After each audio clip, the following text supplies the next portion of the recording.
മഞ്ഞും കടലും മാത്രം രാജ്യമാക്കിയ ഒരു യുഗത്തിൽ ലോകമറിയാത്ത വടക്കൻ അതിരുകളിൽ നിന്ന് ഒരു ജനത ഉയർന്നു. സമുദ്രം അവരുടെ വഴിയായിരുന്നു, കൊടുങ്കാറ്റ് അവരുടെ സഖാവും, ഭയം അവരുടെ ആയുധവും. ലോകം അവരെ വിളിച്ചു വൈക്കിങ്സ്.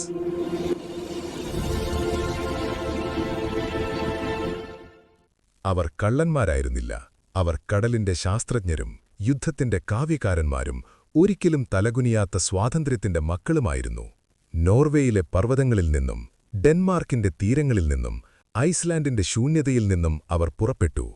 ദീർഘനാവുകളിൽ, തീ പോലെ കത്തുന്ന കണ്ണുകളോടെ. യൂറോപ്പിന്റെ തീരങ്ങൾ അവർ കണ്ടത് സമ്പത്തിന്റെ വഴിയായി മാത്രമല്ല, വിധിയുടെ വിളിയായി.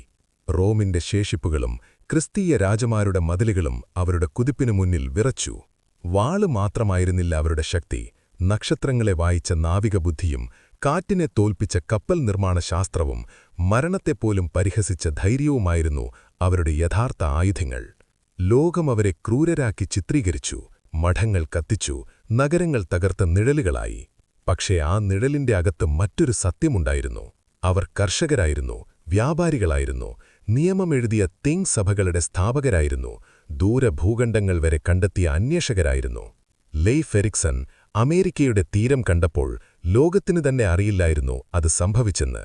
അവരുടെ ദൈവങ്ങൾ യുദ്ധം മാത്രം പഠിപ്പിച്ചില്ല, വിധിയും മാനവും.